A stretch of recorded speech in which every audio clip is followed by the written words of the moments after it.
Donc maintenant, on va passer sur la partie aide financière, donc concernant ces aménagements. Donc on va laisser la parole à Madame Marcelier et Madame Gongalves qui vous ont expliqué les dispositifs concernant les espaces publics. Là, ils vont vous expliquer concernant les cours d'école dans quelle proportion en fait le dispositif peut s'appliquer.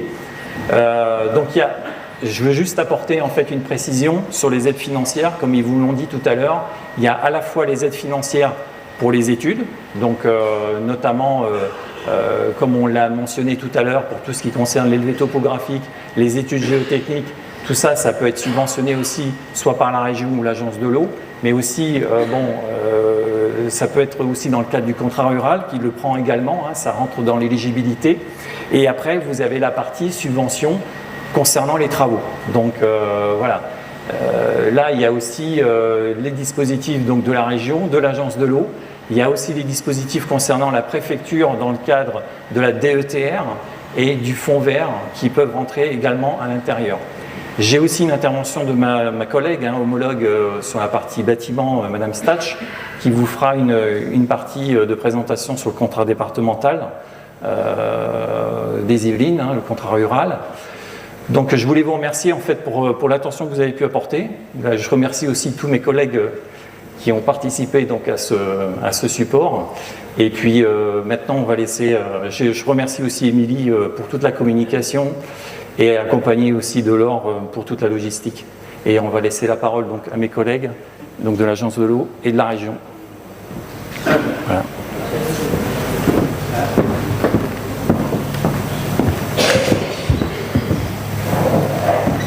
Ouais, tout a été dit en fait. Et les projets qui vous ont été présentés sont vraiment très illustrants de ce que nous on peut être amené à soutenir et qu'on encourage fortement. Donc effectivement, à la région, on peut soutenir les études dites préopérationnelles, donc toutes celles qui sont nécessaires à la conception et la définition de vos projets de végétalisation cours d'école. Donc on les soutient au travers de notre dispositif création d'îlots de fraîcheur, qui est en fait un de nos leviers dans le cadre du plan régional d'adaptation au changement climatique qui a été annoncé en fin d'année 2022. Donc sans rappeler ce qui a été dit sur la diaporama, on peut les soutenir à hauteur de 50 ou 60% de vos dépenses éligibles. Le taux est modulé en fait en fonction de la vulnérabilité du site concerné à l'effet d'îlot de chaleur. On s'appuie pour ça sur les outils développés par l'Institut Paris Région. Et notre plafond de subvention pour les études est de 30 000 €. Donc effectivement, nous, peut-être à la différence de l'agence de l'eau, on vous incite à constituer vraiment 2 dossiers distincts pour les études et pour les travaux. Parce que les études, on a conscience qu'elles interviennent vraiment à une étape bien en amont du projet, tandis que pour la phase travaux qui est présentée dans la diaporama suivante, on attend déjà des éléments assez concrets et avancés sur l'aboutissement du projet. À toi, Lucie. Comme je l'ai expliqué tout à l'heure, on intervient aussi sur le financement des études, que ce soit pour des espaces perméables ou que ce soit pour des cours d'école. Nous, dans les 2 cas, en fait, on a à peu près la même approche, puisque tant que l'objectif est le même et qu'il implique une déconnexion des eaux pluviales, et c'est vrai qu'on va demander un seul dossier de demande de subvention. On prendra vos études a posteriori, du coup, qu'on aidera à 50%, alors que les travaux, on les aidera à 80%, on le verra après. Parce qu'en fait, on est un peu gêné, parce qu'on a un seuil plancher. On ne peut pas instruire de demande d'aide qui soit inférieure à 10 000 € TTC. Bon, on l'a vu dans les retours d'expérience précédents que parfois les études chiffrent quand même à hauteur de 30 000 €. Mais voilà, ça peut être gênant pour les petits projets et du coup, c'est plus facile pour nous de vous demander de faire un seul dossier de demande de subvention. Je te laisse poursuivre la partie. Il n'y a pas le conseil départemental. Alors, sur la partie travaux, donc on est toujours sur le même dispositif, création d'îlots de fraîcheur. Donc là, on vient justement soutenir des projets de végétalisation et désimperméabilisation d'espaces publics urbains, dont les cours d'école. On s'intéresse à des projets qui ont effectivement une approche globale, intégrée en termes d'objectifs, donc que ce soit sur la gestion alternative des eaux pluviales, l'accueil de la biodiversité, l'aménagement d'un espace ludique avec pourquoi pas une approche pédagogique autour de l'environnement pour les élèves. Donc notre taux d'aide est toujours de 50 ou 60% des dépenses éligibles en fonction de l'effet d'îlot de chaleur qui a été identifié sur la cour d'école, avec un plafond de subvention à 250 000 € cette fois. À noter effectivement qu'on attend une part d'autofinancement de 30% pour le porteur de projet. Et quoi dire d'autre? On peut intervenir tout à fait en cofinancement de l'agence de l'eau, ce qui arrive assez fréquemment sur des projets de cours d'école. Du coup, en ce qui concerne l'agence de l'eau, donc tous les projets de cours d'école type cours Oasis tels qu'elles ont été présentées sont éligibles aux aides de l'agence de l'eau. Pas hésiter encore une fois à nous associer le plus en amont possible de la construction du projet. Et on va financer donc toutes les surfaces que vous allez déconnecter des réseaux. Alors, dans un projet de cours d'école, on travaille sur la cour, on peut travailler aussi sur les toitures. On peut les déconnecter du réseau en les infiltrant dans les espaces verts environnants. On peut aussi mettre en place des toitures végétalisées. Ça, c'est aussi des solutions en fait qu'on peut financer dans le cadre du projet en tant que solution permettant de déconnecter les eaux de pluie. On va avoir quand même quelques critères sur la hauteur de substrat de la toiture végétalisée, mais ça reste totalement éligible. On peut financer aussi de la récupération d'eau de pluie. Ça peut se faire aussi dans les projets de cours d'école, quand on va récupérer les eaux d'une partie de la toiture, généralement pour l'arrosage des espaces verts. Je vous demande quand même d'être assez vigilant sur l'utilisation de ces solutions-là, dans la mesure où on vous demandera de prévoir un usage de ces eaux récupérées tout au long de l'année, pour ne pas avoir en fait finalement à en stocker une partie et à la renvoyer vers le réseau parce qu'on n'en a pas d'utilisation pour l'hiver notamment. Une solution hybride pourrait être finalement d'avoir une cuve de stockage que vous utilisez l'été et dont le trop-plein est renvoyé vers les espaces verts environnants pour l'hiver. Voilà, mais à bien penser en tout cas, à bien dimensionner les capacités de stockage, les capacités d'infiltration. Je précise aussi une chose que j'ai oublié de dire tout à l'heure, c'est que donc, concernant ces infiltrations d'eau de pluie dans les espaces verts, nous on ne vous demande pas d'infiltrer des pluies trentenales, voilà. On vous demande à minima de gérer ce qu'on appelle les pluies courantes, c'est-à-dire les pluies globalement qui ont une période de retour d'1 an, une pluie de 10 mm sur 24 heures. Donc toutes les aménagements qui vont permettre de mettre en place des surverses vers le réseau en cas de pluie forte sont aussi éligibles parce qu'on comprend que vous n'avez pas forcément l'espace pour gérer des pluies trentenales et c'est encore une fois pas ce qu'on vous demande. Donc voilà, on a effectivement toujours cette notion de prix plafond qu'on va moduler en fonction de l'ambition de votre projet. Et donc qui fait un montant de subvention qui est effectivement défini au cas par cas. Et effectivement, on intervient très souvent sur les projets de cours d'école en tant que financeur avec la région Île-de-France. Et voilà, nous associer en tant que partenaire financier toutes les deux en même temps dès la construction du projet, c'est effectivement quelque chose qui est important à faire. Merci. Voilà, juste bonjour à tous. En 2 mots, peut-être pour vous rappeler que l'agence ingénierie, bien sûr, on vous a là présenté les différents partenaires sur ces sujets de cours d'école résilientes, est là pour vous accompagner dans le cadre de sa compétence en matière d'ingénierie financière sur la recherche des différentes subventions.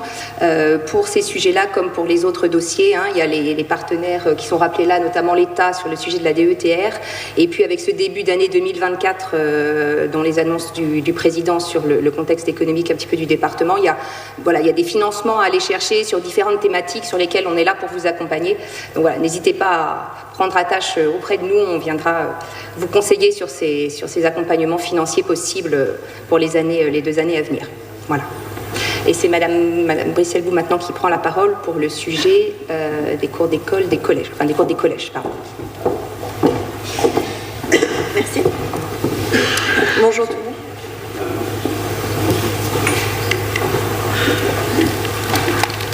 C'est dans quel sens ?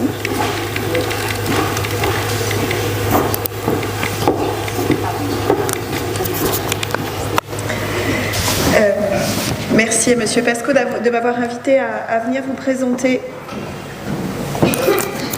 Merci. L'activité de Seine-et-Yvelines Environnement, puisque nous sommes partenaires. Seine-et-Yvelines Environnement, qui est opérateur environnemental sur le territoire, qui ne fonctionne pas complètement comme ingénierie, mais qui a le même rôle, qui est de vous accompagner dans vos projets. Et donc Jean-Emmanuel m'a proposé de venir vous expliciter notre concept de cours durable qu'on a élaboré en premier lieu pour le compte du conseil départemental au vu de son projet de cours de collège, mais qui est parfaitement réplicable sur vos situations qui ont été bien explicitées par les intervenants précédents et évidemment que nous intervenons conjointement avec l'agence de l'eau, la région sur ces questions, parce que les sujets restent les mêmes. Très rapidement, même si vous n'êtes pas là pour ça, vous avez peut-être entendu parler de Biodiff, qui est votre opérateur d'accompagnement en termes d'enjeux d'aménagement et de respect de vos obligations en matière environnementale et notamment de compensation. Et petit à petit, nos expertises se sont élargies. Et notamment pour pouvoir intervenir en assistance en maîtrise d'ouvrage auprès de vous. Sur l'ensemble des questions environnementales, de manière transverse et à la fois en amont par rapport à vos... J'ai plus de micro. Par rapport à vos projets, mais également sur ces questions de développement durable et spécifiquement de nature en ville pour ce qui nous concerne ce matin, jusqu'à de l'accompagnement sur de la gestion de ces espaces, de la gestion différenciée. Donc nous avons des écologues, des gestionnaires de projets, des sociologues, des paysagistes et toutes les spécificités qui permettent de traiter un tel sujet de manière complète. Quand on parle de nos cours durables, le cœur du sujet, vous l'avez déjà bien souligné, notamment le témoignage de Madame le maire a bien insisté dessus, le fond du sujet c'est les enfants. Et des enfants heureux qui ne poussent pas sur un parking de supermarché, mais qu'on élève sur un espace qui est favorable pour eux, et notamment pour apprendre à vivre ensemble. Il y a eu un témoignage tout à l'heure qui montrait que transformer les cours avait beaucoup de sens là-dessus, sur les apprentissages sociaux, sur leur sens. La nature, c'est pas dangereux, la nature, c'est pas sale, ça fait grandir aussi. Ça permet de découvrir les lois de la nature au sens large, qu'une plante, ça prend du temps à pousser, qu'un arbre centenaire auquel on tient beaucoup, ça ne pose pas au bout des branches, ce qui n'est pas évident quand on a appris à grandir sur un espace de bitume. Et puis apprendre à compter, à observer, c'est toujours plus intéressant quand on compte des feuilles ou des cailloux que dans une salle de classe, en tout cas pour une partie des enfants. Bouger selon ses envies, ses humeurs, se cacher, être ensemble, proposer des espaces qui correspondent à l'humeur et à l'état émotionnel de l'enfant, mais en fonction de son âge, mais du moment de l'année ou de ce qu'il a eu. Et donc, et être en bonne santé, on a parlé des excès de chaleur, mais c'est aussi s'appuyer sur les fonctions qui sont offertes par la nature. On a beaucoup parlé de budget parce que c'est le nerf de la guerre. Nous, notre credo, c'est que la nature offre énormément de services qu'on a peut-être oubliés. Alors, je ne vous fais pas le déshonneur de vous en parler, vous, commune rurale, mais souvent, on a pu oublier que la nature apportait beaucoup de bienfaits dont on avait pu se priver par certains arbitrages antérieurs. Et puis surtout, en sécurité, le fait qu'on ait des écologues dans nos équipes font que quand on va choisir un végétal dans un espace qui est dédié aux enfants, on va y faire très attention, notamment est-ce qu'il produit des baies, est-ce que les feuilles sont toxiques, enfin, faire en sorte que ce soit un endroit sécurisant et qu'on ne soit pas obligé de mettre une distance entre le végétal et l'enfant, mais qu'au contraire, que ce soit un espace accueillant et dont on n'ait pas besoin de se méfier. 3 credos quand on construit une cour durable au niveau de sa vie d'environnement, c'est de la sobriété. Notre fonds de commerce, si je puis dire ainsi, c'est le développement durable. Et la sobriété, elle est sur plein de notions. On a parlé de sobriété en termes d'émissions de gaz à effet de serre, mais également de sobriété en termes de gestion de l'espace. Et cette sobriété, elle se passe notamment en pouvant superposer des usages en fonction de la journée, en fonction de la saison, en fonction du jour ou de la nuit, ou du mercredi ou de la semaine. Et puis également en termes de sobriété, c'est pas que au moment de la construction, mais c'est après, dans le futur, en termes de fonctionnement. On a parlé longuement de transparence hydraulique et des enjeux liés à la qualité des sols. Le fait qu'on ait des agronomes, des écologues dans nos équipes font qu'on va travailler sur la fertilité du sol et la porosité grâce à sa vitalité et donc ces fameuses fonctions offertes par la nature. Les vers de terre, les amibes vont faire que vous avez une porosité supérieure que celle que vous avez trouvée au départ et donc va vous permettre de mieux infiltrer l'eau. Et puis un sol fertile, c'est plus de matière organique, donc c'est des puits de carbone, très modestes par rapport à ce que vous allez émettre pour faire les travaux. Mais c'est surtout une capacité de retenir l'eau et de la restituer doucement dans l'environnement et notamment de la restituer à l'atmosphère parce que cet effet de fraîcheur qu'on cherche, il est essentiellement lié à cette capacité à la Terre à réémettre de l'eau dans l'atmosphère et faire cet effet de fraîcheur. On a parlé de supports clairs, on a parlé d'ombre fait par les arbres, on a parlé de porosité. Notre retour d'expérience, c'est que c'est une traduction, si j'ose, technocrate, une traduction très technique de ce qu'on recherche à faire. C'est ce que vous ressentez quand vous êtes dans vos campagnes, cette fraîcheur qui est fournie même par des bosquets pour peu que le sol soit légèrement humide et vous restitue cette fraîcheur. Donc c'est ça qu'on va chercher à faire. Alors ça peut paraître être un peu fleur bleue, mais ça permet également d'avoir cette transparence pour la biodiversité ordinaire et remplir l'ensemble des vocations qui ont été précisées juste avant par une reconstitution d'un système vivant dans vos cours, au service du bien-être de vos enfants, et ça ne coûte pas plus cher. Voilà, je pense que c'était déjà le message principal. Notre méthode, elle est très classique. On a une sociologue et des écologues qui accompagnent les enfants. Donc en fait, on s'installe toute la journée dans la cour et on observe les enfants. Comment ça se passe, et effectivement je témoigne que des enfants, 400 enfants sur une cour de 4000 m², quand ils sortent de cours, la première chose qu'ils font c'est se taper dessus parce qu'ils n'ont rien d'autre à faire.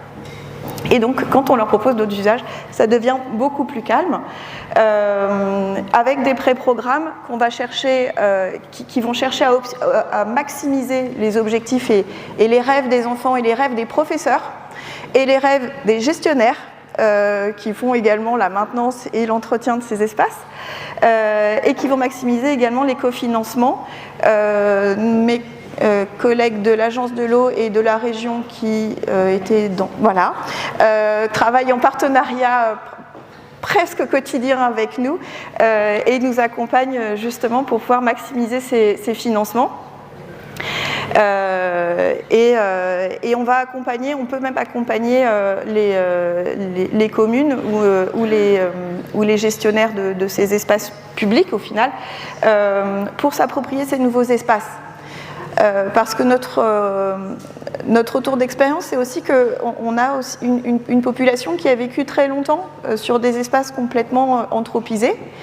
Et quand on leur dit qu'on va transformer l'espace public en parc, avec plein de choses à faire, ils ont énormément de mal à se projeter parce qu'ils n'imaginent pas ce qu'on pourrait faire dans une école comme ça.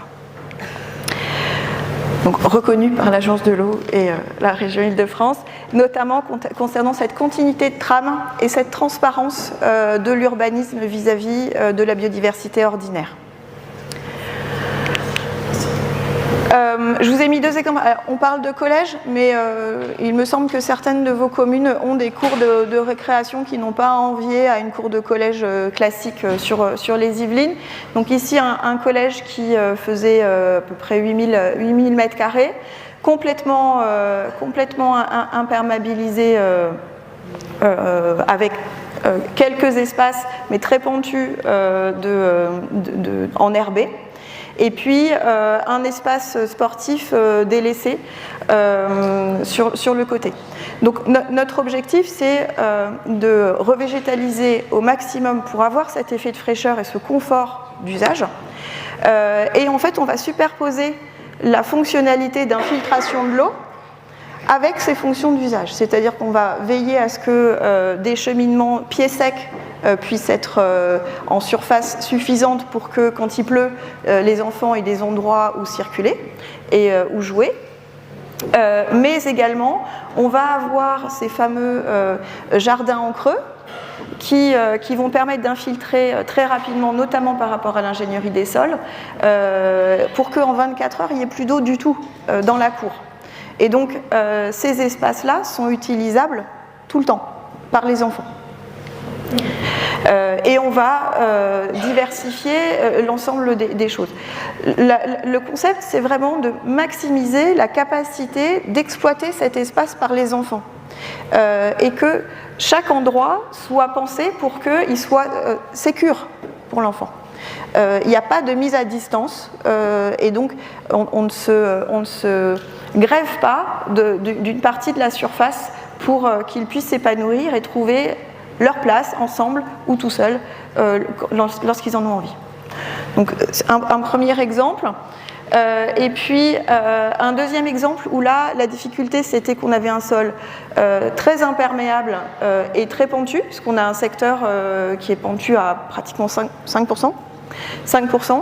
Et c'est par un jeu de nivellement, alors qu'on vous a mis en bleu, mais ce sera pas en eau en fait, c'est simplement des zones qui vont ralentir et qui vont permettre une imperméabilisation, un transfert de l'eau dans le sol et qui va pouvoir le restituer en termes de fraîcheur. Et ce qui compte aussi, c'est que oui, c'est important de planter des arbres, mais pas tout seul. Et qu'on ait des buissons, de l'herbe. On n'est pas sur une pelouse, on est sur une prairie.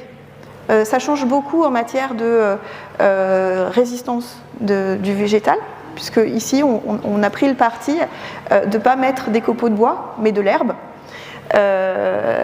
Parce que c'est plus confort pour s'asseoir, pour jouer. C'est résistant. Il n'y a pas besoin de remettre les copeaux tout le temps sur le chemin. Et le fait qu'on soit sur une prairie et pas sur une pelouse, en termes de gestion, ça vous évite d'avoir à tondre trop régulièrement. Et surtout, en matière de contact avec le sol, ça vous préserve et donc ça évite que nos adolescents salissent trop leurs chaussures, ça faisait partie des critères très importants qu'ils avaient exprimés quand on a fait de la concertation, qu'il ne fallait pas salir leurs chaussures. Globalement, en termes de coûts, d'investissement, on est sur les mêmes ordres de grandeur. On a comparé nos coûts avec Christophe. On est sur les mêmes ordres de grandeur, à peu près 250 € du mètre carré. Et les espaces végétalisés qui prennent une part importante parce qu'elles ont une fonction importante, un usage important, un service important à rendre aux enfants et aux communautés pédagogiques, qui ont leurs espaces aussi, qui ont été intégrés dans le concept avec des forums, des endroits où faire cours dehors, qui étaient effectivement plébiscités. Quand on va choisir les végétaux, on va les choisir de manière cohérente par rapport à l'usage qu'on en cherche. C'est-à-dire que si on veut une haie qui ne soit pas trop épaisse et qui monte haut, on va choisir des arbres qui montent haut et qui ne s'étalent pas trop. Ça évitera de venir tailler. Et donc on va d'abord choisir le végétal sur la manière dont il va grandir. Est-ce qu'on veut plutôt de l'ombre? Est-ce qu'on veut plutôt de l'ombre portée? Est-ce qu'on veut de l'ombre au droit? Et derrière, le critère esthétique viendra. Mais on va chercher toujours cette fonction gratuite de la nature et ne pas avoir à contraindre sa croissance, mais qu'au contraire, plus elle va grandir et plus elle va nous apporter le service qu'on attend. Et comme on est toujours dans de la résilience, ça peut paraître parfois un peu décevant quand on va faire l'inauguration de la cour, parce que notre credo, c'est que, vous l'avez souligné, on fait face à des modifications de nos cycles saisonniers, de nos impacts climatiques, et on cherche à ce que la nature nous rende service. Pour ça, il faut qu'elle soit, on a parlé de résilience tout à l'heure, le végétal qui va être le plus résilient, c'est le végétal qu'on aura installé jeune. Et on ne va pas aller chercher un arbre centenaire pour mettre au milieu de la cour. Ça, il aurait fallu y penser il y a 100 ans. Donc là, en fait, on construit pour l'avenir. C'est nos enfants, on construit pour l'avenir. Donc il faut bien commencer un jour. Donc les arbres qu'on va planter, ils vont être relativement jeunes et petits. Et donc c'est tout le boulot de notre paysagiste conceptualisatrice d'imaginer des espaces qui temporairement vont faire appel à des astuces architecturales pour avoir cette ombre portée pendant 10-15 ans, le temps que le végétal s'installe. Et puis dans 10-15 ans, on démontera l'installation, on ne la remplacera pas, le végétal aura pris sa place. Et puis c'est aussi important, en tout cas ce qui nous semble, c'est de montrer à nos enfants que, ce que je vous disais en introduction, c'est qu'un arbre centenaire, ça ne pousse pas au bout des branches. Un arbre centenaire, il faut du temps pour que ça pousse, donc ça se respecte au même titre qu'un enfant. Ça grandit, et de là à ce que ça devienne son meilleur copain, on n'y croit pas, hein, c'est pas l'idée, mais c'est des choses qui permettent d'observer aussi ce cycle. Quand on parle de continuité de trame hydraulique, donc on cherche au maximum à se conformer aux encouragements du SAGE et du SDAGE, même s'ils ne sont pas applicables. Donc quand on est par exemple en vallée de la Mauldre, on va aller chercher une neutralité hydraulique centenale. On y arrive, même sur des sols comme ça qui sont pratiquement à 10-6, on y arrive. Ça nécessite un peu d'ingénierie, mais on y arrive. Et puis on va aussi chercher à avoir une forme de continuité avec ce qui se passe autour. C'est-à-dire aller faire ces fameuses continuités, trames vertes, et de pouvoir offrir gîtes et couverts aux espaces un peu emblématiques patrimoniales que vous avez dans le secteur, des écureuils, des hérissons, des geais, ce que vous avez dans le secteur. Donc on va aller regarder aussi autour pour voir quelle continuité on peut offrir par rapport à cette fameuse transparence de l'urbanisme, par rapport à la biodiversité ordinaire, qui, à mon sens, dans vos communes rurales, sont un pilier important. Je crois que j'ai déjà beaucoup parlé. Oui. Merci. Oui ?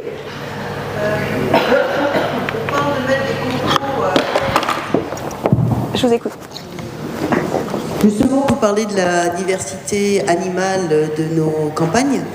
Il y a quelques années, on nous a obligés à couvrir les espaces de sable pour les enfants dans les cours parce qu'il y avait des chats qui venaient faire leurs besoins. Est-ce qu'avec les copeaux, on ne risque pas justement d'avoir cette même problématique et qu'à un moment donné, on nous dise stop les copeaux, on n'en met plus?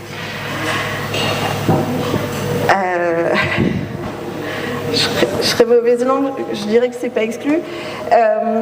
D'autant plus que je vais être une mauvaise vendeuse du copeau, même si c'est des solutions qu'on me propose, notamment parce que vous les demandez.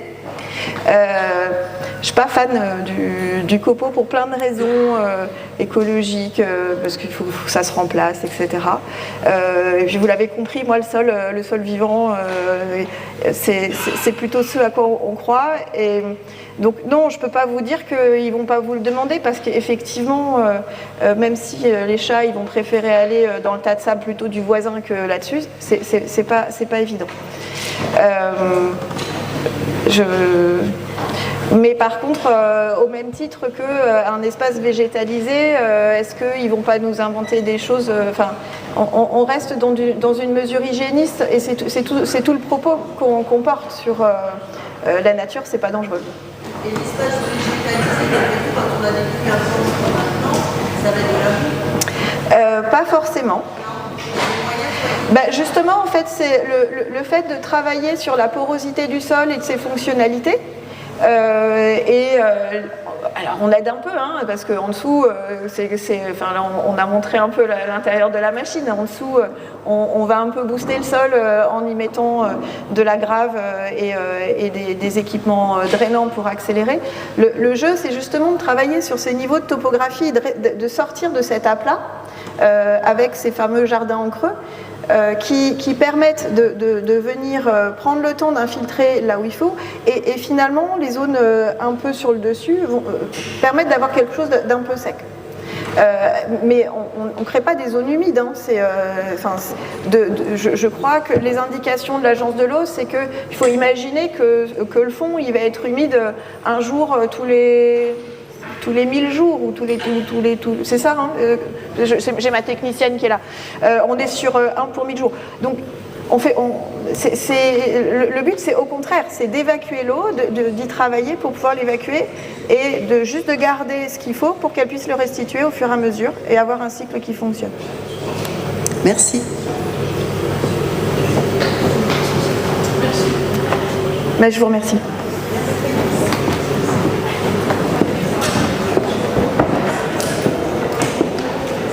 Merci, pardon, je vous ai oublié, je vous ai tout cassé, je vous ai cassé la... Merci.